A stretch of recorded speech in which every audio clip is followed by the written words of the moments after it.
Hello, everyone, and welcome back to another match preview on the Babbling Irons channel. And this one's a big one. FA Cup action, fifth round, 2 games away from Wembley, Man United away.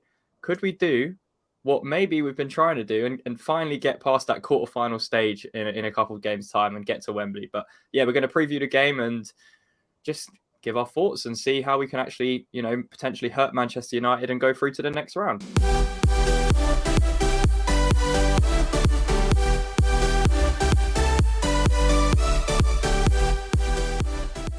Manchester United away after they've just won the Carabao Cup after beating Newcastle. But I'd say beating Forest 4-0 in the Premier League is a little bit better. So I'd say our confidence is a bit higher than theirs. But lads, how are we feeling after the weekend? Feel good that we got a win finally. It's great to see for once. I think we really committed to that 4-3-3 formation and the way that we have always said we wanted to see that formation played. I felt there's a good level of confidence for that game. Obviously, we're going into a big one against United. Their tails are going to be up, obviously. So it's going to be a tough game. I'm probably feeling relatively calm about this because personally, my eye is elsewhere. This game, if we win it, great. If we lose it, I'm not going to lose any sleep on it because my priorities are elsewhere. But by God, would it be amazing to knock out United and get through into the next round? Yeah, I mean, Slough, how are you feeling about it after, West Ham finally got a win at the weekend? And although it is a United side that just seems to keep on winning, but we still have a chance going into that match.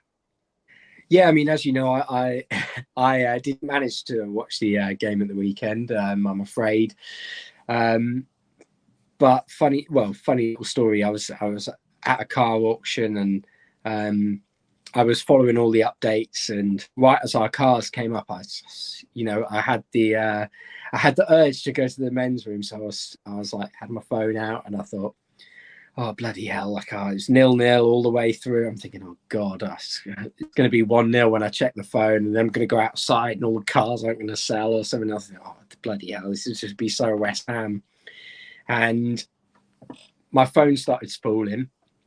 And I was like, oh, okay, washing my hands and start spooling again. I'm thinking, why is it done this twice? 2-0. And I'm like, oh, ran out and they just started the auction. So I was like, oh, shit, trying to be all quiet. And I was running up to my dad with the phone going, it's 2-0. And it's a big relief from the weekend. It was a very welcomed result, but also a very convincing one. I think going into this game, I never want to lose to Man United. It's never a game that you feel confident going into because of exactly what Man United are and the quality they have. But I do think we can hope for a bit of a hangover for them. As Mike said, I'm not going to lose any sleep if we lose. I do think we will be targeting other areas, but I do think there is a decent chance for us to go out and at least put Man United to the sword a little bit, cause them some nightmares, and fingers crossed we can do that. Yeah, let's take a look at the head-to-head against Man United just in FA Cup action over the years. So we've actually played them 13 times in the competition. They've won 6, we've won 4, obviously 3 draws in there as well. So it's been pretty even over the many years that we've been playing them in the FA Cup. But yeah, that most recent one, I'm sure you guys remember it a couple of years ago now, actually in February as well, was when we lost 1-0. And again, that was a pretty tight game. And it seems to be whenever we go to Old Trafford at the moment, it's pretty tight. And, we actually play rather well. And, Declan Rice in particular comes to mind when it comes to good performances at Old Trafford. He seems to always kind of deliver them. Yeah, we've come close a few times. We obviously got that win in the Carabao Cup last season there before we beat City as well. So there is that as well. We've already beaten them in a competition, in a cup competition in the past year or so. And like you mentioned there could be a slight hangover from Manchester United's end. I don't think there will, just because of how they're playing and the mentality that Ten Hag has instilled into that team, and the fact that he seems to be going pretty much full strength in every competition. So I think they're going to be pretty up for it. But obviously, it does give us a bit of advantage having the extra day rest. But are you guys approaching this? I know you mentioned you're not too disheartened if we go out, but the performance needs to be there, right? It can't just be a throwaway game. We need to show some nuance in terms of playing the 4-3-3 again, and B, applying ourselves in a rather tough game. Yeah, personally, I feel that we need to stick with a 4-3-3. We need to go out to be proactive, positive. There is going to be need to be a level of pragmatism. We are playing against Manchester United, a Manchester United team in form, so we can't be hell for leather, but we can't go there and show them respect. That's what we've done far too often. And by showing them respect, what I mean is allowing them space, allowing them time. We've got to be progressive and positive when we press. When one goes, the team must go.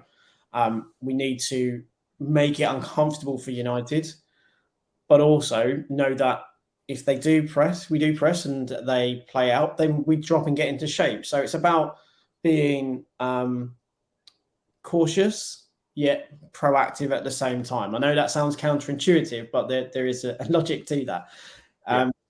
And effectively, we have to now go. We have a formation that seems to work for the players that we have. So now let's actually work with that rather than constantly concentrating on the opposition. Now let's work on a formation that we can take into the game against Brighton and against Villa. This game's not a throwaway game, but we've got to look at this as this is a great way in which to test this formation against one of the best teams in the league, because we may have to rely on this formation to take a game to someone in, say, in Europa League conference. Or so in terms of the 4-3-3, and like you mentioned, they're getting more familiar with it and how we want to approach games. Would you want to see a stronger XI then, and play the players like Paqueta, like Rice, and get them more familiar with it? Or would you rather see some more rotation, like Flynn Downs coming in, Kehrer at the back, that kind of thing? Yeah, I'll answer that quickly. I think I want to see rotation because for me, the bigger game, I know some won't agree, the bigger game is against Brighton. Win that game, all of a sudden we can start live a bit easier. And then obviously we got I think between that game, maybe Europa Conference and then Villa. So rotation is now going to be key in the next couple of weeks, and we need to ensure that we have a competitive team for conference and we have a strong team in the league. So I think cups at the moment, we need strong competitive.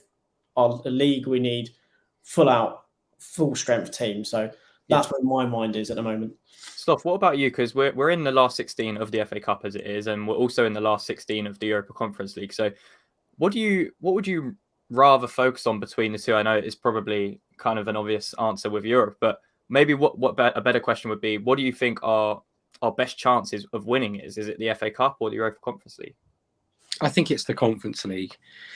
I think when you're talking about the FA Cup, you've still got some other big fish in there, and I feel a lot more confident about playing the likes of Fiorentina and Lazio, who I would hate to play against, to be honest. I would absolutely hate that fixture. But I would feel a lot more confident about playing them than I do Man United. And as I mentioned, the other big teams. That might just be me. I feel like there is a real frustration for myself when we play these teams, because I wanted to go there and give a good account of ourselves and show a bit more that sort of fight that we've seen at home.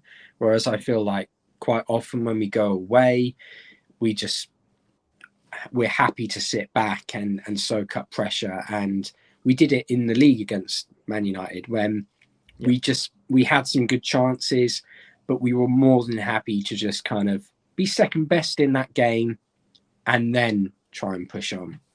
And, if it wasn't for the sort of pace that Rashford had, I think we'd have at least got a point from that. Yeah, I think so, Frankie. I was just going to say, I think the other thing that when you look at who's left, if we were to get past United, you would expect Man City to get past Bristol City. You'd expect Tottenham to get past Sheffield United. But then when you look past that, you could then say it's anyone's. If you look past that, United, Tottenham, and City. If United go out, then it's City and Tottenham. You'd kind of hope that them two meet each other, and one of them obviously then goes out. So you'd then be kind of going, well, if we get past United and then we miss one of those two, the next games are quite favourable because there's some other Premier League clubs. There's like Grimsby and stuff. So then you start to then go. But we never miss them. We never miss them. I know we never miss. But again, it's that point of, as a fan, fans will look at those fixtures and go, well, if there's ever a time to win an FA Cup, it's clearly now with a lot of the big boys out, and there's only essentially 3 of them in. Now, if 2 of those maybe go out in the next round, then all of a sudden everyone starts licking their lips if we was to get past United, because it would be, well, it's the FA Cup, anything can happen, that kind of thing. So it's a really tricky one, because from a fan's perspective, you all look at this and go, there's a chance for a new FA Cup holder this year, and maybe not a big team. But on the other hand, we also have what's going on with our season. So you kind of then have to kind of count. It's a bit of a counterbalance for me. I think we need to approach it how we've just said, with rotation. We can't just go full out for this FA Cup fixture, come unstuck and even lose the match and then have to go to Brighton in a few days. So I think we can still go through against Man United, even with, some rotation of 4 or 5 players. I think we should mix it. I don't think we should go completely, second string. I think we should keep some good players in there like Rice. But yeah, we'll get onto the predicted exercise in a minute. But in terms of Man United and, what we can potentially expect from them, like we mentioned before, they've gone pretty strong. So let's take a look at the predicted exercise. This would be a Man United team that's, still pretty strong on paper, but it has got a lot of rotation in it. So if we look at their team first, their back four is pretty different to how you'd normally see it. Malacia coming in at left back, a player that, we targeted on the channel in the summer to potentially bring into West Ham. Lindelof and Maguire and Dalot. And then even their midfield, the likes of Sabitzer, McTominay, who hasn't played a lot, probably keep someone like Fernandes or even a Casemiro in the midfield 3. And then, they've obviously got the option of someone like Garnacho instead of Rashford if they want to rest him, and Sancho for the likes of Antony. But in terms of West Ham, it looks like Areola is probably going to be in goal with Fabianski's injury, and then the back four, I don't think Moyes will go with Cresswell after his performance against Forest, and it looks like Kufau's picked up an injury, so Johnson will have to play right back unless he goes with Kehrer, but that would leave the space open for Emerson, which would be good to see him again in a back four. And then you've got Aged and Kehrer at the back. A midfield 3 of Rice, Lanzini, Downs. Again, a mixture of rotating and keeping the strength in there. He may be tempted to bring in Paqueta for either Lanzini or Downs. I wouldn't be surprised if he did that as well. And then the front 3 of Antonio, Bowen, and Fornals as well getting his start. So just looking at these 2 teams on paper, would you be happy with this, come 6:45 p.m. On Wednesday night, and you see these lineups, and would you be happy with that? Yeah, like, as we said, my view is that we give this game a good account, but if we lose, I'm kind of okay with it. Obviously, I'd like us to win because those wins breed more confidence. But I think I would be happy with it. I could probably see it being David Moyes, him actually keeping Johnson at left back, and maybe putting Kehrer at right back and going with Og and Aged and not risking Zuma until the weekend. Again, in the midfield, we probably could see Souček in there for either Downs or Lanzini. It wouldn't surprise me if he brings in Souček for one of those. I think if he did bring me for any of those 2, it would probably be for Downs, in all honesty, because I think he will, after what we saw last time we played that as a free, it was just devoid of any real creativity. And against United team, we need to have something in possession. But yeah, I think by and large you would be happy with it because it's a strong enough team, and if your mindset is about the league and that league safety, you have to look at that team and go, you need a strong side, but you need to have a mind on what's coming, and arguably that's more important than this FA Cup game. And I know it sounds horrible to say it's the FA Cup, but our league status is such as where it is. I think we have to kind of prioritize a little, and I think that kind of rotation I'd be quite happy with. Yeah, I think that's what it is, isn't it? The position we're in, it kind of almost plays our own hand. We have to rotate. We can't afford to go all out. Maybe if we were mid-table and we didn't have Europe, absolutely go for this game. It's a big game anyway. No matter if it's the FA Cup 5th round, 4th round, 3rd round, quarterfinal, whatever. United away is a massive game. We're going to take 6,000 fans up there, and we're going to go there with the intention of trying to get something and trying to go through to the next round. So, yeah, I mean, 2 wins away from Wembley, maybe in our minds as well. Sloth, how would you kind of like to see the lineups? I mean, we got them here, but would you be happy with this? Is there anything you'd like to see different? I would be quite happy with it. I would kind of shy away from using Zuma as much. I've been very vocal about my feelings about him, but also more about the injury concern. Yeah. I just don't see the point in risking it. Keep him ready, keep him fresh, ease as much of the workload on him as you can. Give someone an opportunity to go there and, stake a claim.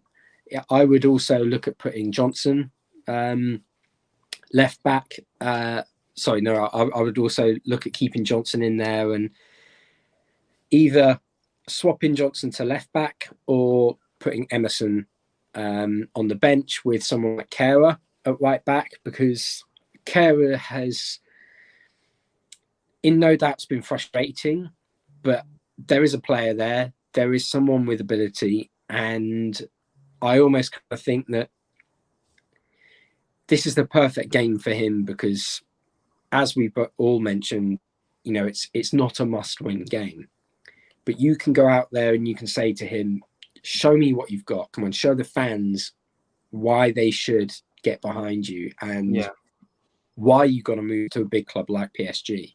I think as well, look at this. You have to look at Man United's team as well. If we play Kehrer right back, it's likely to be either Rashford or Garnacho on the left, and that is their biggest threat. With the pace in behind, and I think Kehrer would just get torn apart by either of those players, to be honest. And I think on the left side, on Man United's right hand side, if it's Sancho isn't that kind of player that's really direct and is going to take you on with pace. He's more of a ball to feet kind of player, likes to play 1-2s, that kind of football. So I personally would not want to see Kehrer right back just because A, the opposition we're playing against, and B, how Man United play with someone like a Rashford or a Garnacho. And I think Ben Johnson will offer us a lot more defensively than someone like Kehrer at right back.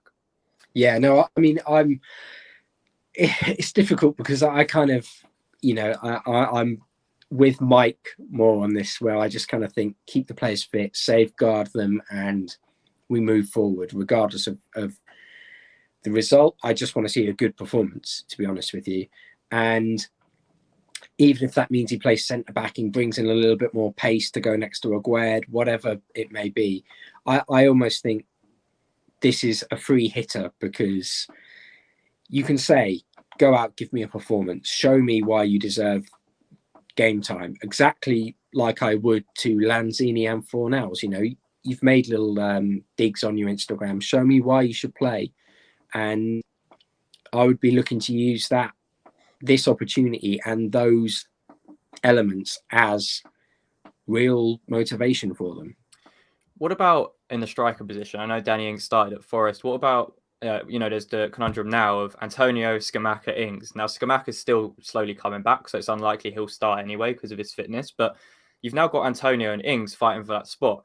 Has Ings now earned that Premier League spot now? Is that 100%. His to lose for that Brighton match?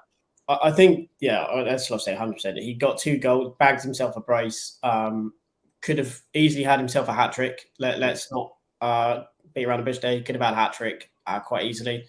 So, by all means, I think, as Declan Rice said, having him in the squad and having him in the team, that they knew they had someone, if they get the ball in the box to him and give him the right kind of balls, that he would score.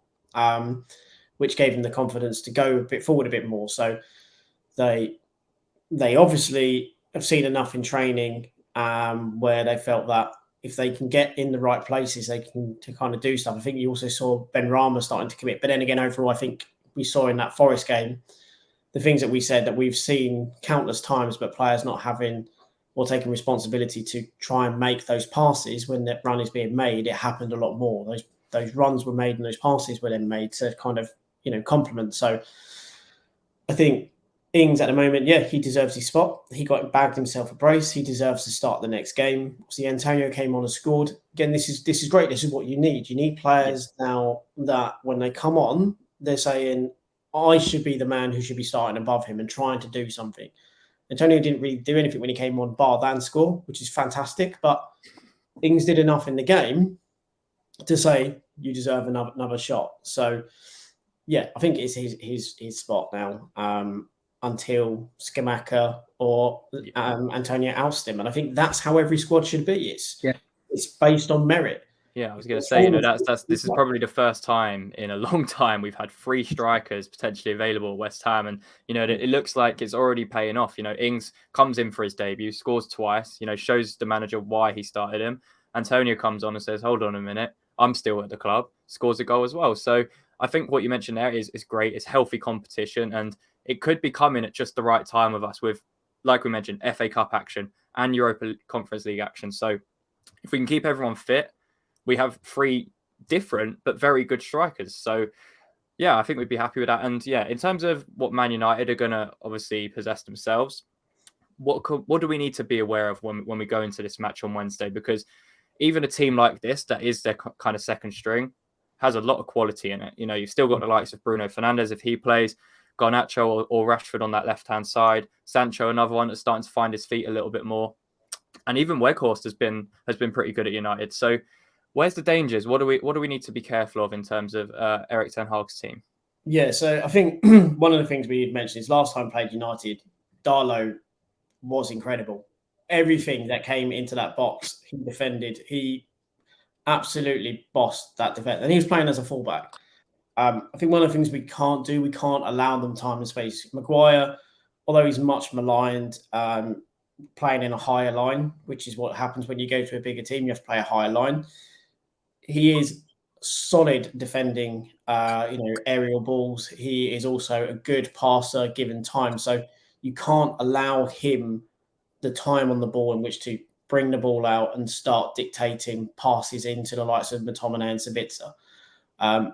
You would probably, arguably, if you're going to try and set traps for United, you're going to let them pass it into McTominay. You're going to really look to essentially put in the shadows, the likes of Fernandes and Sabitzer. United have great rotation, so it's going to be hard to do that. But arguably what we need to really encourage them to pass into McTominay, because he is their weak link in midfield. I know a lot of people really rate him, but he's good defensively. But in possession, he's not necessarily someone who's good at arguably finding space to receive passes. This was something that was covered in the Euro Expert conversation as well when he mentioned about McTominay. Yeah. That same kind of principle is that he's not very good in his mobility in terms of finding spaces, and his passing can be a bit weak. So if you are like teams do with us with Souček when he's playing that double pivot, you essentially set a trap to say he is the player that we want you to play it to him. We're going to give him some space because it's actually us setting a trap to then go and press. Yeah. I think that's what we need to do. Sabitzer is a fantastic passer. He has a thunderbolt of a shot. He's probably lucky to be playing because he probably should have had a red card in the last game because that was a bit of left it a bit on him, I think. So, yeah, I think United, the problem is they've got such fantastic rotation, and Sancho in the last game really looked like he had a bit between his teeth as well. So players are going to have to run some really hard yards for each other because they will make you work. But again, if we can, as we said, if we step up onto them, it might be difficult. They might play through us from time to time. But I think you've got to try and suffocate them. You can't allow them to play, because if you allow them that time and space, they will, it's tiki-taka, but with a bit more pace in the I think it's tough with United at the moment, because you look at them against the big teams and they set up to counter-attack, and they set up very well to counter-attack because they have the likes of Rashford. So if we try and engage a little bit too much, we will get done on the counter-attack if they play the likes of Garnacho, even Garnacho or Rashford. Mm-hmm. So we need to be very careful in how we do it. I think it should be a cautious but instructive approach in terms of, if you have someone like Flynn Downs in there, like you were mentioning, if Scott McTominay plays, Downs should be on him every time. We should, look to maybe sit off. As soon as he gets the ball, Downs pounce, we press. It should be little things like that in the game. But in terms of our lineup, Sloth, what do you think we can get success from, and where can we hurt Man United when we go to Old Trafford on Wednesday? I think we're going to have a lot of size on the pitch. That's always going to be a big boost for us. My chair is squeaking like mad for some reason. We have got a lot of pace in terms of our back line, and if Johnson plays, then I think we will have a bit more of added physicality as well. So we know United are going to press us. They've got an absolute press monster in terms of Weghorst up top, who just is always mobile, always moving, and offering an outlet. So I think if we can stick someone like Aguerd on him, who will be combative in the air and will have no problem nipping in, taking the ball off him, and if Weghorst has a heavy touch or knocks it in front of him, he will completely wipe the floor with that. So I think the key for us is really going to be picking up on those second balls, making sure that we're not letting Man United really dictate the pace of play. And one thing we know we're going to get from players like Fornals is work rate. They're going to be buzzing all over the pitch. And as long as we can do the hard work, the hard yards, as you mentioned, I think that's going to be key. For me, I also think, and this is a really big game for Antonio if he starts. Yeah. We all know the sort of player he is and the cliche of on his day. Well, if your day isn't away at Old Trafford under the lights, then I'm afraid, we can't rely on you. It's not good enough. If you cannot get yourself up for Old Trafford away in a cup game, then what can you do? So he's going to look, as we said before, he's going to be making a claim for that starting place. And if he is going to be pressing Maguire, pressing Lindelof, pressing, and really working someone like Dalot, we're going to be getting chances. So it is really going to be down to the fitness of the side and what West Ham turns up. Because if the same West Ham turns up against Spurs, I think we will have a torrid time. Yeah, I just hope we stick with the 4-3-3 and Moyes doesn't feel like he has to go to a back five, because that would immediately send those negative vibes back into the players and the fans, and it would just be a step backwards when we're just starting to progress again. I know it's been one game, but yeah, I think in terms of this match, we are going to have to be very on it. Like you mentioned, Mike, they like to rotate a lot between positions. They're very good at it. Even someone like Weghorst, you've seen him drop in deep, Rashford being the one to go forward and bounce off of him. But yeah, I think what they're very good at is rotating, is moving you out of position and finding those gaps. So we need to be very structured. And I think Moyes, to his credit, is good at that on a defensive point of view. He will structure the team. So we need to be on it. We need to be structured. We need to be compact in times when we need to be. And we have to be good on the ball. I think that is one of the most crucial things for us. We need to be good on the ball, because if we just recycle possession back to Man United time and time again, when we finally get possession, it's going to be a very long game for us, because we're just going to drop deeper and deeper and we're going to find it harder to get out. So I think when we have the ball, we need to be very effective. We need to have players like Fornals coming inside if he does play on the left, playing those passes through to the likes of Bowen, making those runs in behind. And then if you have someone like Lanzini in midfield next to Rice, and also Downs as well, they need to be able to, keep hold of possession well and not just give it up straight away as soon as we get it. So with everything we've said, lads, how confident are we feeling? Are we leaning towards going through, or maybe not?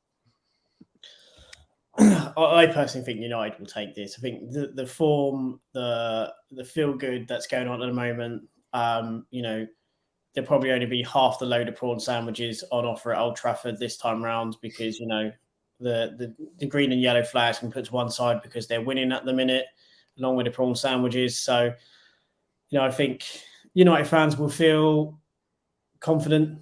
They've got great strength and depth. They've got great quality as well. And I just think we've maybe probably got an eye elsewhere. I think obviously whilst we want to go far in the cup, I do think we will have more of an eye on the Brighton game than maybe this one. But, we may be surprised. We could be surprised come the game that we actually go with a full lineup.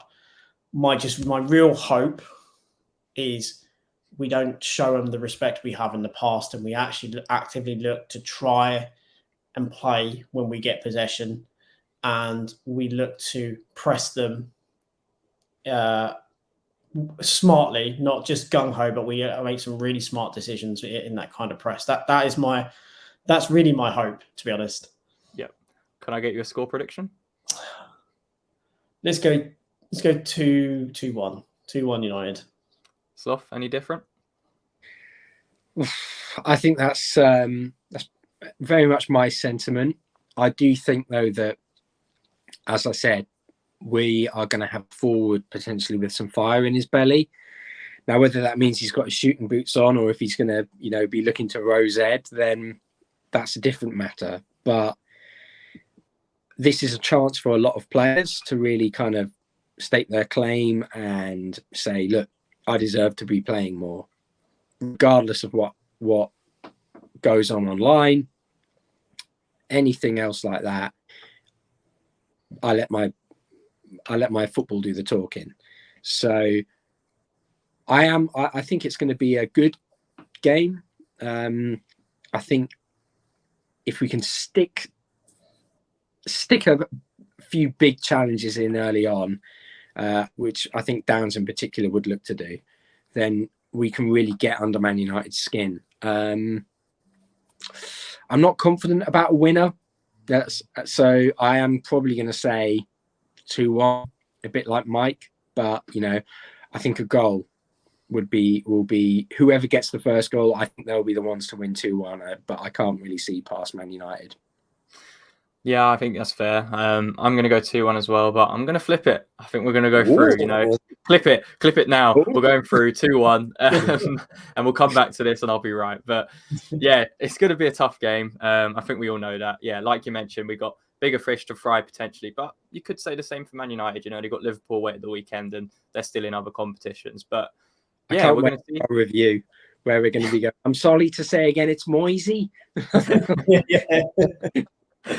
Absolutely. Well, let's hope Moyes can pull off a masterclass at Old Trafford and take us through to the quarterfinals of the FA Cup. But yeah, we're only two wins away from Wembley, lads. So the dream is still on for that FA Cup win. The first time for over 43 years now. So it would be nice to lift it, and with Rice potentially leaving in the summer, it would be quite fitting to see him lift the trophy before he leaves as well. So hopefully we do go there with intention of winning the game, rotate a little bit, and make sure we're very on it in terms of the tactics and being better in possession. So yeah, lads, that's it for our preview. Make sure to leave a like on the video, subscribe if you are new to the channel. We just hit 400 subscribers, so thank you very much for everyone that's been showing love to the channel. And that's one thing left to say.